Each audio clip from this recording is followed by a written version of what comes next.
Marty, we're live. Go for it. Hey, what's up out there? Marty Schwartz here with Marty Music, hanging out with Alex. What's up, Marty? What's up, dude? Thanks for having me. Hey, man, my pleasure, man. Thanks for, I know you went through some traveling and, having to go out of your way to do it, so thank you for going out of your way. What he's referring to is I literally landed from Miami to LA about 2 hours ago, drove straight to San Diego to sit with Marty. If you guys don't know who Marty Schwartz is the #1 online guitar instructor in the world. Actually, I got a guitar for my 40th. That's how I learned about Marty. Awesome, man. Now, what does a guitar instructor have to do with real estate? You're going to find out in a minute.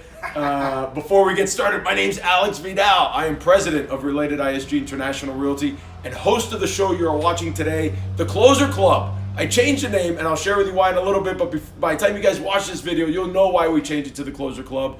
But in reality, anybody who's successful in life is a closer.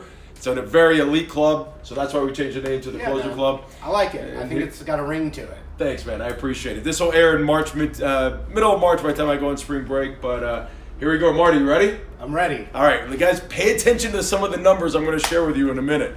Marty, you went from touring with local San Diego rock bands at night. You were a school teacher by day. And now you are the #1 online guitar instructor in the world with close to, listen to this, 1 billion with a B downloads. Tell us about your path to how you got to where you are today. Yeah, it was interesting because it was very organic. It wasn't me waking up one morning going, okay, I'm going to rule the world and here's my grand plan. Not at all. I was a musician, guitar teacher, and then I was teaching elementary school music as well. And really, I was just trying to make a living, like being a self-employed, like artistic kind of person or person in the arts. It's just how, it's a struggle to make it. I have a family and stuff. So really, I was just completely tapped out with how much time I had in the day. So I had a full slate of students, 3 or 4 gigs a week, and then trying to figure out, how I could scale, since my business back then was a one-on-one kind of thing. It's hard to scale you only have your individuality. Yeah, you only have so many hours in the day. So I did finally get to a point where it was like peaked out, and I was trying to figure out what does someone in my position do from there. And and everything to where I am now is all like organic decisions. But like the first decision was, okay, well, I can do group lessons. That's the only way I can scale. So sounds messy and loud. Messy and loud. So like that was my first idea. I had a couple of my best like older teenage students come in to help. And I'd have maybe 15 little kids in there and rotate it around. But I mean, that was a way to take it another step. And then I was like, man, it is chaotic. So I should make some little video instructions so they can practice during the week. So I started making some videos. And then when I would have the group class, it'd be like, okay, you guys were all watching that video. Let's talk about what was in that first chapter. So that was like, the wheels were starting to spin a little bit. And then I was using YouTube to just host videos for my private students. So if we would have met 10 years ago, you would have been one of my students. And, as not you, because you're a closer, but like some of the but some of the lazy students I had, I would see this trend as a guitar teacher, which would be like, oh, I didn't practice this week, or like, oh, I forgot how that riff went, so I didn't practice. And so I had this one kid, and it was like maybe the 3rd week in a row where he was kind of just, being lazy. And I said, oh, no more of that. So I grabbed my laptop, flipped it up, turned the camera on, and said, this lesson is for so-and-so, for Alex. This is the Hendrix lick, da-da-da-da-da. And now you can have no excuse to say that you didn't remember how it went. And then I hit stop, and I told the student, I said, I'm going to put this on YouTube. I'm going to put your name in the keys. Okay. So and then I'm going to watch to see how many views the video got, so I know that you practiced. So it was literally something as a little supplemental tool. Sure. Then I was like, hey, that was kind of fun, and it wasn't hard. So maybe I'll start doing that more, and that'll be a way, 1, to market myself as a guitar teacher, and 2, when I would get a referral, I could take that referral and say, hey, you can check out my style, my personality on my YouTube channel. So it was literally just a marketing tool still as a one-on-one guitar teacher. So that was the next natural step. From there, I was like, I'm having fun with this, but how do people make a living at it? Is there a way for it to be a business? Because at that point, it was supplementing the business I had. And so I started to study what was out there, just how people could convert something on YouTube to like a living, you know, how do you do that? And didn't seem like there was really a clear answer, but I knew that there could be something there. And then in 2008, the economy crashed. Mm-hmm. I don't know where you were, but I was in real estate. Yeah, we're not in a good place to be. Exactly, we're around this, you know, same age. I'm 44, so I know exactly, you know, we were both there. And so what happened though was I got laid off from my teaching job. Some of the gigs I had cut out live music.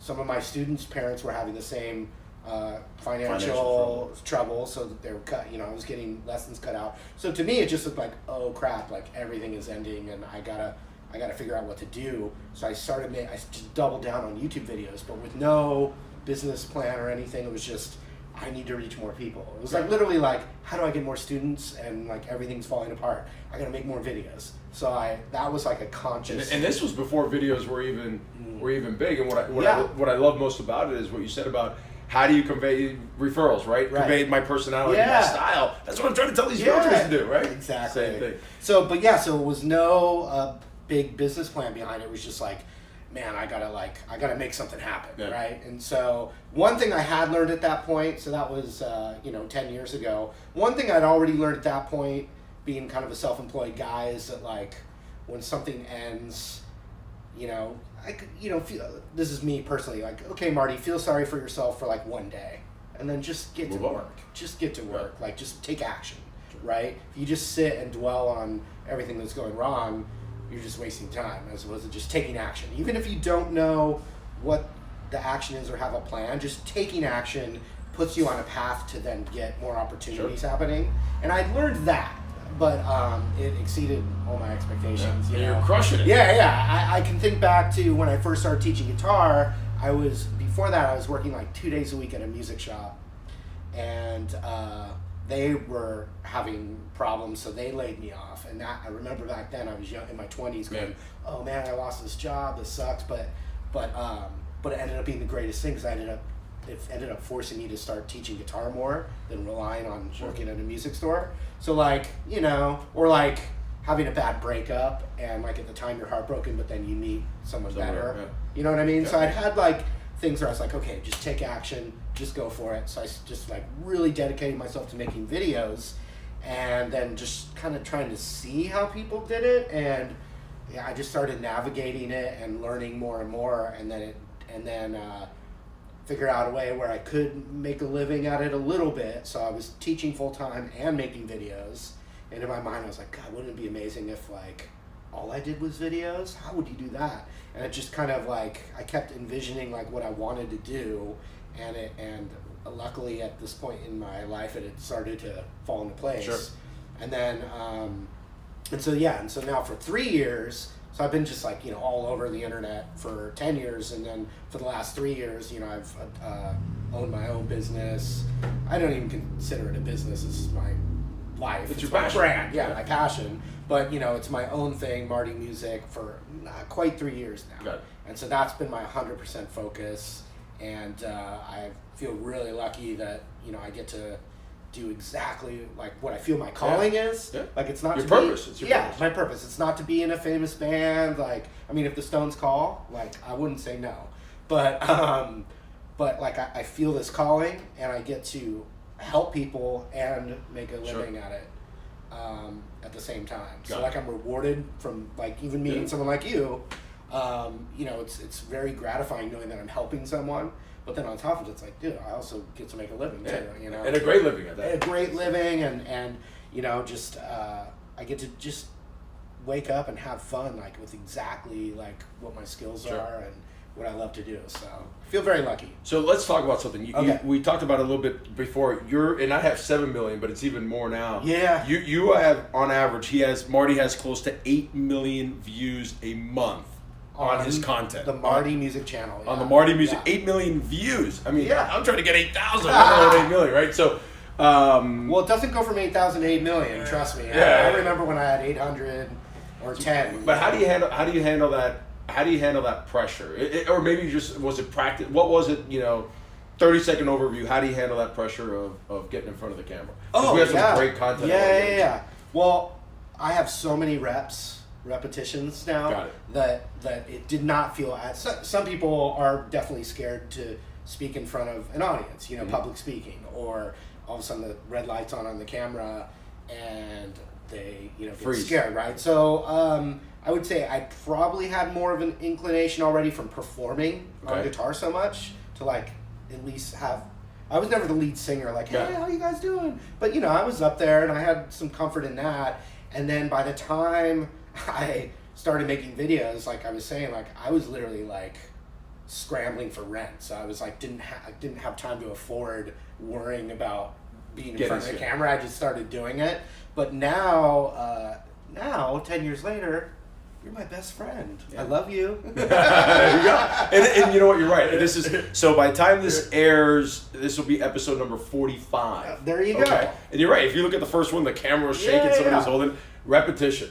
One other thing about that is the feedback too. Like, so when you do something and you see feedback, like you'll know, like if you did something that's not authentic, people are going to tell you. Or if you did something that people really respond to, you see it and you go, oh, okay, I'm going to do more of that. And it's organic. You just like keep, like people liked that I wore a hat in the first video I ever did. And you wear hats in every video. Yeah. Oh, I forgot to switch to my normal Marty. No, that's cool, dude. Different. You can always go run. You can always go run and change. I'll go get it. No, but now on YouTube, you have over 1. So listen to this, guys, real quick. He's got over 1.2 million subscribers on YouTube. Compared though to 129,000 on Instagram and 297,000 on Facebook. Yes. What is it about YouTube that you like so much that it really makes it stand out so much more among the other platforms? Well, if I was starting today, and I do get asked a lot, I would tell people that you'd probably your best bet is to really put a lot of energy into Instagram, which didn't exist when I started. For me, it's YouTube because when I started 10 years ago, YouTube was kind of this early platform at the time. It was this fresh thing that we were all users were discovering and trying to figure out. So for me, like that's where I got my start. So I have my biggest base is there, and I've never left doing. I've never taken a break or anything. I've constantly done it for the 10 years. So for me, I think it's more just that's where my initial base was. Okay. And also guitar lessons lean themselves really well towards YouTube. Got it. Instagram, the clips are smaller. But as far as like, if I were to just wake up today and go, oh, I want to be a YouTuber. Hold that question. Hold that answer. But no, I would just say that YouTube for me was like thing I got most known for right off the bat. So that's been my. So it was by chance. Yeah. But you said something that was really interesting. You said, and I hope the viewers picked up on it. For 10 years, you never stopped. Yeah. It was that repetition. And it really does. It really does take that long. Now, so that you may have answered this question already. Talk to me about how you built your YouTube subscriber base. I'm really trying to push our realtor community to get onto YouTube, right? Yeah. So how did you build it? Or talk to me about how you built it. What were some of the things that you did that really made it like blow up with subscribers? Well, Marty Music isn't even 3 years old yet, so that means that I'm kind of. At least Marty Music was started once YouTube was already a phenomenon and a big thing that had been around a long time. Fortunately, I had kind of a fan base already that were kind of hungry for me to... A fan base. Yeah. Going into it 3 years ago, you get into YouTube. Yeah. So, and what I learned from young, smart people is this like YouTube algorithm, which I'd never even heard terms like that until probably 4 or 5 years ago. But it's basically how YouTube decides what content to put out there and suggest for people to watch, So it's really important to be maximizing all the potential. It's not if you were an expert of the YouTube algorithm, it's not guaranteed that your content's going to be successful, but knowing it, which is like search engine optimization and a lot of other things, but just maximizing the potential to reach the most people. Okay. You're going to have to back it up with the content, right? Like if the content's not engaging, then it's not going to happen. But if you feel like your content is engaging, then on top of it, you can do things to just raise your chances of reaching the most people. So what were the top two things? One would be search engine optimization. And what would be another thing? Well, for us and for Marty Music, and I say us is just like some consultants, helping me figure out what to do. But for me, it was like, okay, I have a fan base, and what I need to do is like hit all these different points. So what I've done is, and this is happening more and more with YouTube, which is like lots of content, like almost every day, which not everyone can do. But that was something I decided that I was going to do as long as I, had the energy to do it. Interesting. Another thing was, we took buckets, like, figuratively, we took like different, like, what are the like big guitar things that I do? What are the big, like, if we like, okay, we've got famous song lessons, right? What else is there? Well, there's like techniques and theory and soloing and stuff like that. Okay, that's another one. Okay. We need something that engages lots of conversation. So I've come up with different things that are just about getting people to engage back. That's like another little point. Gear reviews. That's something that's totally different. People are searching gear in a different way than they're searching for a famous song lesson. Okay, so that's another topic. And then maybe interviewing some other guitar teachers. So we came up with different topics. So I'm hitting all of these little points. So that was actually a question about the content. This was skipping ahead, but it was about you. You do have several types, right? You have from instructional videos to interviews to product reviews. Yeah. So it really seems like part of your success is really diversifying what your content is about. For sure. So that was related to the YouTube algorithm, which is like, for instance, I get a little spike in comments on a certain day, and that's like just feeding into YouTube going, oh, this guy, people are engaged with this content, so we're going to suggest it again in another search. Another thing that, from studying the analytics, YouTube really wants people to engage in a video for a long time. They want long form engagement. They want to compete with like Netflix and stuff like that. Okay.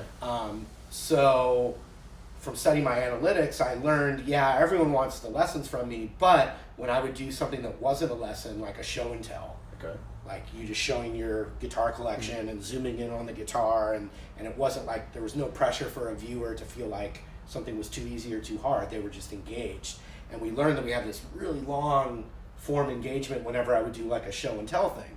So then I was like, okay, well, that's it. We got to create a specific series where hopefully as I go, just like you're getting people, like, not just real estate, everybody. I'm doing the same thing. Like I'm trying to reach, bigger and bigger like guitar players and stars to come on and share their guitar collection. And so it was a product of kind of knowing that YouTube algorithm and then studying what was doing well and then creating content that was based on the results. Interesting. So realtors, think about what different type of content. I already have like 5 different real estate ideas we can go now, on. Now, did I tell you when we first met that I was a real estate agent for a while? No, you didn't. By the time I called Marty, right, I connected with Marty through Instagram, and then we talked for like 30 minutes just about YouTube. No, you didn't. So back when obviously I was a musician already at this point, but I did go and get my real estate license, and I worked for Keller Williams for a little bit. Sure, absolutely. They called me the Rockin' Realtor. Sorry, we don't mention Keller Williams on our show. Nah, I don't care. No, but you can cut that out. But I was the Rockin' Realtor, and it only lasted for about 6 months, but I just it just wasn't. I wasn't comfortable enough or desperate enough. As far as to leave music. Sure. I don't. Well, it wasn't your purpose. It wasn't your passion. Exactly. This is real estate for me. Yeah. Since I got a 21-year-old son. I've been in since I'm 19. Yeah. It's all I know. Well, I'm definitely impressed with Nashville. The real estate in Nashville is blowing up. I love Nashville. We actually went for my 40th. Nice. It was amazing. Now, let me ask you a question. This is not even on here, but it's funny because I only post the long form videos. Okay. But I clip them into 1-minute clips for Instagram. But I'm not posting those on YouTube. But everybody keeps telling me I should post those just for content purposes. Nope. Yeah, that's fine. It's a wooden guitar behind me. But this is what I wanted to ask you. The keywords. How important are the keywords in the YouTube video? Well, it's funny, I've talked to people at YouTube. I've talked to anyone smart that can offer any information I've tried to get. Sure. And it seems like, I know in the beginning, 10 years ago, that the keywords were so important, especially the title, Okay. So that was like crucial. Now, sometimes I'm told it's not as important, but I feel like, Can't hurt. No, and I mean this will make sense. Like if I taught Alex, if I taught you Stairway to Heaven, for instance, sure.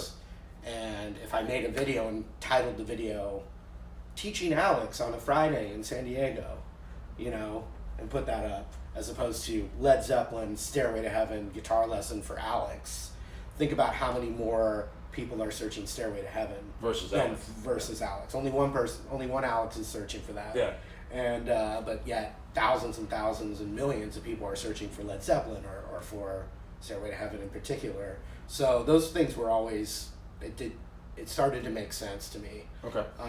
So I mean, yeah, it's totally crucial, but I don't even know, because I've been doing it so long that sometimes I feel like the stuff I was using is all antiquated, but I have a base that I keep feeding. But you get the views. But I mean, seriously, when you look at it, it's content, continuity for years and years and years. The right keywords, paying for search engine optimization, and interaction with the people that are on there. And one other thing that I've only done with Marty Music is the scheduled releases. Okay, so let's talk about that. Yeah, so every Monday and Wednesday. So aside from the variety of content, which is another thing, talk to me about the schedule. So Monday and Wednesday are song lessons.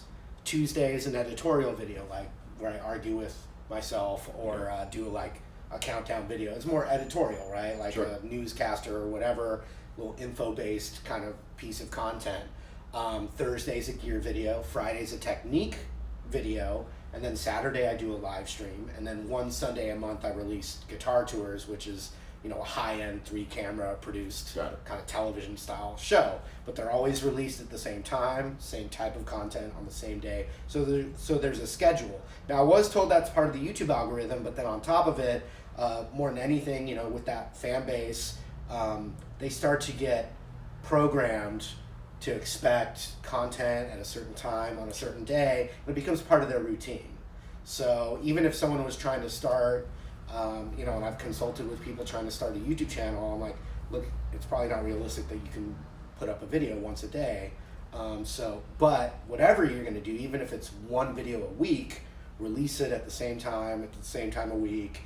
Now, just everything I'm not doing. Yeah. That's why I have 5 subscribers. And no, but there's no. I mean, I don't. You know, I mean, if I really truly knew the secret, then we'd be in a different office right now. Got it. No worries. Now let's discuss this. If you were getting into sales. Okay, so you have a realtor hat. You know, it's funny. I have one of my questions here is something we'd be surprised to know about you. Yeah, you have a real estate license. So we're answering our questions, which is great. I'm much better at this than real estate. If you got into sales today, and you had to, what advice would you give yourself on how to build a YouTube channel?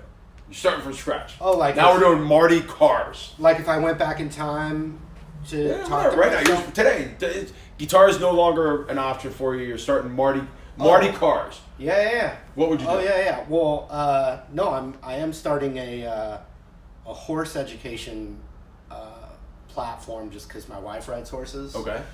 Long story, but I'm helping do that, and so that has nothing to do with my interests at all. So what are the boxes that you're checking off? Well, the first thing I'm doing. One thing is, and it was a mistake I made early on, was that. And I hear this from a lot of people, whether it's music or any kind of education, is they want to create the best website and the best products, which of course we all want to do that, but it's backwards. You actually want to get the following and that organic base going, and they'll tell you that they want a product from you. So a lot of people could spend like a year or 2 years building out this site, spending tons of money, creating a product, when in reality it's the marketing should come first. And especially in like something like YouTube or education, it's really about building the following. They're going to tell you when they're going to tell you they want something from you, and that demand is what you now, you know, you quench that thirst. It's not the other way. So that's one real big part of it. Another thing, like as far as a horse education, what I'm going to do is, and I've already started to do it, is I look up who's out there already doing it and what are they doing, right? And so, like, I looked up, like, there's no real one, like, equestrian dominating. I'm talking about equestrian stuff. No, but there's if you're in real estate, you're looking at the top real estate YouTubers. So what are they doing? I saw there's not one dominating equestrian YouTube channel. They're out there. But so what I did was I went and looked at the biggest one, and I immediately went to what their top 10 most popular videos are, and that's telling me what the content is that people are searching for. So I'm not going to copy them, but I went right away to the biggest one, saw what their most popular videos are, and it enlightened me to what it is. So like the number one video was like, I think it was like, what to do when you're nervous around horses, right? Okay. And I was like, oh, okay, interesting. I never thought about that. Like people that are scared of horses, like how do they approach a horse or like feed it an apple or whatever. And then another one was like, what to do when your horse is lazy, or like how to hold the reins correctly. And I was like, oh, okay. It's just like guitar. It's the most beginner stuff is going to be the most popular. So it already gave me the ideas of like what people are searching out there. And then I'll, start making my own content. It's funny you say that. There's a guy I interviewed. His name is Orlando Montiel. He's one of the top real estate trainers in Miami. Okay. And he goes, Alex, it's interesting. When I interview the top, like the number one agents in Miami that sell hundreds of millions of dollars worth of real estate, they don't get that many views. I interview somebody who does 30 deals a year. That one blows every other interview out of the water because people can relate to that person more than they can to the guy's son or the girl. Actually, in that case, it'd be the girl. No, it makes total sense. But so like from a completely outside, topic that I have no knowledge of, which is equestrian stuff. That's like the first few steps that I took was to just see how to build the better mousetrap, or even just. I'm just collecting information, I'm seeing what the most popular stuff is out there, and then I'm going to see what I can do with that. There you go. Yeah. Last question. I got to rewatch this because there's a bunch of things I got to make note of for I want the YouTube channel to launch. But what's a book? Last question. Nothing to do with music, nothing to do with this, but I ask this to every single guest I interview. Okay. A book, podcast, or TED Talk recommendation for the audience. Okay. Well, we didn't go over the question, so we're just... No. Say it again. A TED book, Talk? Podcast, or TED Talk. Either one. Yeah, but... well, I love a podcast called How Did This Get Made? And it's just because of the age I'm at. It's some great comedians that riff on kind of like cheesy bad movies. Okay. But it's like really funny comedians. Paul Scheer, Jason Mantzoukas, these like classic comedians, and it's they tell you a week before what movie they're gonna kind of lampoon. Okay. And I, as a product of the '80s, like all those old cheesy '80s action movies and stuff like that. So they'll take like a movie that's like I'm very fond of from my childhood, and they'll just kind of rip it apart in a funny way. And that's kind of my go-to. It has nothing to do with like music or business. Awesome. But I love it. Yeah. How did this get made? Yeah. There you go. Marty, thanks, man. Yeah, man. Got realtors. I'm telling you right now, YouTube is where it's at. There's a lot of information you gave us, Marty. Thank you so much for joining us. Man. Thank you guys for watching. I'll see you on the next episode of The Closer Club. See you later. Let me go.